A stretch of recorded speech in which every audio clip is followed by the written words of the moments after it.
ഭർത്താവ് ഗൾഫിലേക്ക് പോയതിൻ്റെ അടുത്ത ആഴ്ച തന്നെ അവളെ തേടിയ ചുവപ്പിൻ്റെ ദിനങ്ങൾ എത്തിയിരുന്നു.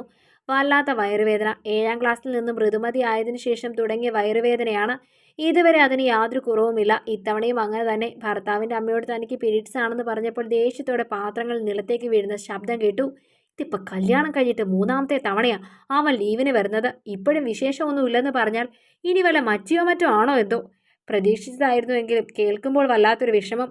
ഒരു കുഞ്ഞിനു വേണ്ടിയുള്ള കാത്തിരിപ്പ് തുടങ്ങിയിട്ട് ഏറെ നാളായി. വിഷ്ണുവേട്ടൻ 2-3 മാസത്തെ ലീവിന് വന്ന് തിരിച്ചു പോകുമ്പോൾ വല്ലാത്ത ഒറ്റപ്പെടലാണ്. പോരാത്തതിന് ഓരോ കാര്യങ്ങൾ പറഞ്ഞ് കുത്തി നോവിക്കുന്ന അമ്മായിയമ്മയും. അവരുടെ മകളെയും കെട്ടിയിരിക്കുന്നത് ഒരു പ്രവാസിയാണ്. പക്ഷെ അയാൾ വന്ന ആദ്യത്തെ മാസം തന്നെ മകൾ ഗർഭിണിയായത്രേ. അങ്ങനെയാണ് പെണ്ണുങ്ങളുടെ മിടുക്ക്. ഇതാദ്യമായി കാണുകയാണ്. കല്യാണം കഴിഞ്ഞ് 6 വർഷം കഴിഞ്ഞിട്ടും പയറുമണി പോലെ നടക്കുന്നവളെ. അടുത്ത വീട്ടിലെ ചേച്ചിയോട് തമാശ പോലെ പറഞ്ഞു ചിരിക്കുമ്പോൾ നോവുന്നൊരു ഹൃദയം എൻ്റെ ഉള്ളിൽ ഉണ്ടെന്ന കാര്യം അവർ മറന്നു പോകാറുണ്ട്. വിഷ്ണുവേട്ടൻ വരുമ്പോഴെല്ലാം അമ്മ വളരെ സ്നേഹത്തോടെയാണ് പെരുമാറുന്നത്. എന്നെക്കൊണ്ട് ഒരു ജോലിയും ചെയ്യിക്കാത്ത പോലെ അഭിനയിക്കും. അതുകൊണ്ട് ആ സമാധാനത്തിലാണ് വിഷ്ണുവേട്ടൻ തിരികെ പോകാറുള്ളത്. പക്ഷെ ഇവിടെ നിന്ന് വിഷ്ണുവേട്ടൻ ഇറങ്ങിക്കഴിഞ്ഞാൽ അമ്മയുടെ തനി സ്വഭാവം എടുക്കും. പിന്നെ എല്ലാത്തിനും കുറ്റമായിരിക്കും. തന്നെ അവിടെ അമ്മ വിഷമിപ്പിക്കുന്നൊന്നുമില്ലല്ലോ. അതുകൊണ്ടാണ് ഇങ്ങോട്ട് കൊണ്ടുവരുന്ന കാര്യത്തെക്കുറിച്ച് ഞാൻ ചിന്തിക്കാത്തതെന്ന് വിഷ്ണുവേട്ടൻ പറഞ്ഞു. പിന്നെ ആ മനസ്സ് വിഷമിപ്പിക്കേണ്ടെന്ന് കരുതി ഇവിടുത്തെ കാര്യങ്ങളൊന്നും ഞാനും പറയാൻ നിന്നില്ല. വിഷ്ണുവേട്ടൻ്റെ കൂടെ പോകണമെന്ന് ആഗ്രഹമുണ്ടെങ്കിലും ഇവിടുത്തെ അമ്മ വിടില്ലെന്ന കാര്യം ഉറപ്പാണ്. മാത്രവുമല്ല, കുഞ്ഞുങ്ങളില്ലാത്ത കാരണം ഇപ്പോൾ എന്നോട് വിഷ്ണുവേട്ടന് ദേഷ്യം ഉണ്ടാവും. സ്വന്തം കുഞ്ഞിനെ ഭാര്യ പ്രസവിച്ച് കാണണമെന്ന് ആഗ്രഹിക്കാത്ത ഏത് ഭർത്താവാണുള്ളത്? അമ്മ പറഞ്ഞ പോലെ വിഷ്ണുവേട്ടൻ ഇപ്പോൾ എന്നോടുള്ള സ്നേഹം കുറഞ്ഞു കുറഞ്ഞു വന്നിട്ടുണ്ടാവും.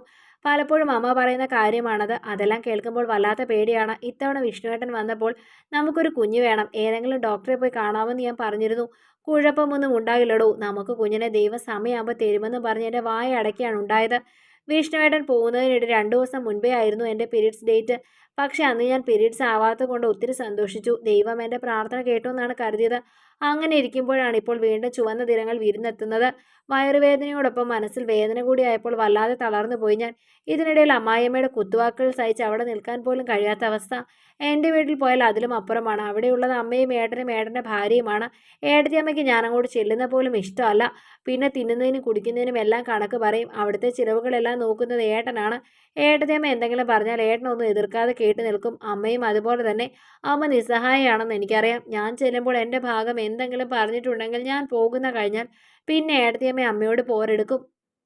അത് ഭയന്ന് അമ്മ എന്തെങ്കിലും പ്രശ്നമുണ്ടായാൽ ഏട്ടത്തിയുടെ ഭാഗം നിൽക്കും. അതുകൊണ്ട് അങ്ങോട്ട് പോകാൻ പോലും തോന്നാറില്ല. അതിലും ഭേദം അമ്മായിയമ്മയുടെ കുത്തുവാക്കുകളാണെന്ന് അങ്ങ് കരുതും. പക്ഷേ ഇതിപ്പോൾ പരിധി കടക്കുന്നുവെന്ന് എനിക്ക് സഹിക്കാൻ കഴിയുന്നതിലും അപ്പുറമാവുന്നു. വിഷ്ണുവേട്ടനോട് പറയാൻ വയ്യ. അമ്മയെ അത്രത്തോളം ഇഷ്ടമാണ് വിഷ്ണുവേട്ടന്. ഞാൻ എന്തെങ്കിലും പറഞ്ഞിട്ടുണ്ടെങ്കിൽ ഒരുപക്ഷെ എന്നോടായിരിക്കും ദേഷ്യം. ഒരു കുഞ്ഞിനെ കൊടുക്കാൻ പോലും കഴിയാതെ ചിലപ്പോൾ എന്നെ ഉപേക്ഷിക്കും. ഒരുപാട് സ്നേഹം തരുന്ന ഒരു നല്ല മനുഷ്യനാണ് വിഷ്ണുവേട്ടൻ. ഈ ജീവിതത്തെ എനിക്ക് അദ്ദേഹത്തിന് നഷ്ടപ്പെടുന്നതിനെക്കുറിച്ച് ചിന്തിക്കാൻ പോലും കഴിയില്ല. അതിലും ഭേദം മരണമാണ്. എല്ലാം സഹിച്ച് നിൽക്കായിരുന്നു. അപ്പോഴാണ് അമ്മായിയമ്മയുടെ ആങ്ങളുടെ മകൾ ഭർത്താവുമായുള്ള വിവാഹബന്ധം വേർപ്പെടുത്തി അവരുടെ വീട്ടിലേക്ക് തിരിച്ചെത്തുന്നത്.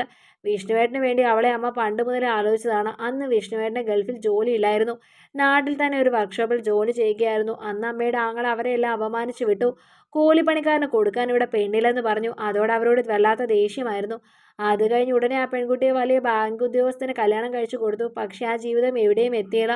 1 വർഷം കഴിഞ്ഞപ്പോൾ അവർ പിരിഞ്ഞു. ഇപ്പോൾ നിയമപരമായി ഡിവോഴ്സ് നേടി. ഇപ്പോൾ ആ അമ്മാവൻ അമ്മായിയെ നിർബന്ധിച്ചുകൊണ്ടിരിക്കുകയാണ്. വിഷ്ണുവേട്ടൻ്റെ കാര്യത്തിൽ അവർക്കിപ്പോൾ താല്പര്യമുണ്ടത്രേ. അമ്മയെ സംബന്ധിച്ചിടത്തോളം ഇതൊരു ലോട്ടറിയാണ്. അമ്മാവൻ ഒരുപാട് സ്വത്തുക്കളുണ്ട്. മകൾക്ക് സ്വന്തമായി കല്യാണത്തിന് 101 പവനാണ് അവർ കൊടുത്തത്. അതെല്ലാം ഇനി വിഷ്ണുവേട്ടന് സ്വന്തമാകും. അതെല്ലാം അറിഞ്ഞപ്പോൾ അമ്മയുടെ കണ്ണ് മഞ്ഞളിച്ചു. ഇനി എങ്ങനെയെങ്കിലും എന്നെ ഒഴിവാക്കിയാൽ മതിയെന്നായി. അവിടെ നിൽക്കാൻ പറ്റാത്ത വിധം അവർ എന്നെ ഉപദ്രവിക്കാൻ തുടങ്ങി. എങ്ങനെയെങ്കിലും വിഷ്ണുവിൻ്റെ ജീവിതത്തിൽ നിന്ന് ഒഴിഞ്ഞു പോയി തരുമോ എന്ന് അവർ ചോദിച്ചു. എനിക്കിതെല്ലാം വിഷ്ണുവിനോട് പറയാൻ ധൈര്യമുണ്ടായിരുന്നില്ല. എങ്കിൽ പിന്നെ എല്ലാവരുടെയും ആഗ്രഹപ്രകാരം ഈ ജീവിതത്തിൽ നിന്ന് മാറിക്കൊടുക്കാമെന്ന് ഞാനും കരുതി. ബ്ലേഡ് എടുത്ത് ബാത്റൂമിൽ നിന്ന് കൈത്തണ്ട മുറിക്കുമ്പോൾ സ്നേഹത്തോടെ ലീവിന് വരുമ്പോൾ ചേർത്ത് പിടിക്കുന്ന വിഷ്ണുവേട്ടൻ്റെ മുഖം മാത്രമായിരുന്നു ഉള്ളിൽ. കൂടെ ജീവിച്ച് കൊതി തീർന്നില്ല. പക്ഷേ എൻ്റെ മുന്നിൽ വേറെ മാർഗം ഉണ്ടായിരുന്നില്ല. കണ്ണു തീർക്കുമ്പോൾ മുന്നിൽ വിഷ്ണുവേട്ടൻ ഉണ്ടായിരുന്നു. ഞാൻ മരിച്ചില്ല എന്ന് അപ്പോഴാണ് മനസ്സിലായത്. വിഷ്ണുവേട്ടൻ്റെ കണ്ണുകളെല്ലാം ചുവന്നിരിക്കുന്നുണ്ടായിരുന്നു. ഞാൻ കണ്ണു തുറന്നതും എന്നെ ദേഷ്യത്തോട് ഒരുപാട് ചീത്ത പറഞ്ഞു. അമ്മ വിഷ്ണുവേട്ടനെ കൊണ്ട് ആര്യച്ചേച്ചിയെ വിവാഹം കഴിപ്പിക്കുമെന്ന് പറഞ്ഞപ്പോൾ അത്രയും പറഞ്ഞപ്പോഴേക്കും വിഷ്ണുവേട്ടൻ എന്നെ കെട്ടിപ്പിടിച്ചു. അങ്ങനെ ആരെങ്കിലും പറഞ്ഞാൽ ഞാൻ നിന്നെ ഉപേക്ഷിക്കുമെന്ന് നീ വിശ്വസിച്ചോ? വിഷ്ണുവിൻ്റെ ജീവിതത്തിൽ ഒരു പെണ്ണുണ്ടെങ്കിൽ അത് നീതു മാത്രമാണ്. അതുമാത്രം കേട്ടാൽ മതിയായിരുന്നു എനിക്ക്. വിഷ്ണുവേട്ടൻ പോകുന്നതിന് മുമ്പ് തന്നെ എൻ്റെ പാസ്പോർട്ട് റെഡിയാക്കി പോയി 1 മാസത്തിനുള്ളിൽ എന്നെ അങ്ങോട്ട് കൊണ്ടുപോയി. ഇപ്പോൾ ഞങ്ങൾ രണ്ടുപേരും ദുബായിൽ. 8 മാസത്തിന് ശേഷം ഞങ്ങളുടെ ജീവിതത്തിലേക്ക് വരുന്ന അതിഥിയെ കാത്തിരിക്കുകയാണ്. കഥ നിങ്ങൾക്കിഷ്ടമായെങ്കിൽ ലൈക്ക് ചെയ്യൂ. നിങ്ങളുടെ അഭിപ്രായങ്ങൾ കമൻ്റായി രേഖപ്പെടുത്തൂ. കൂടുതൽ കഥകൾ കേൾക്കാൻ ഈ ചാനൽ സബ്സ്ക്രൈബ്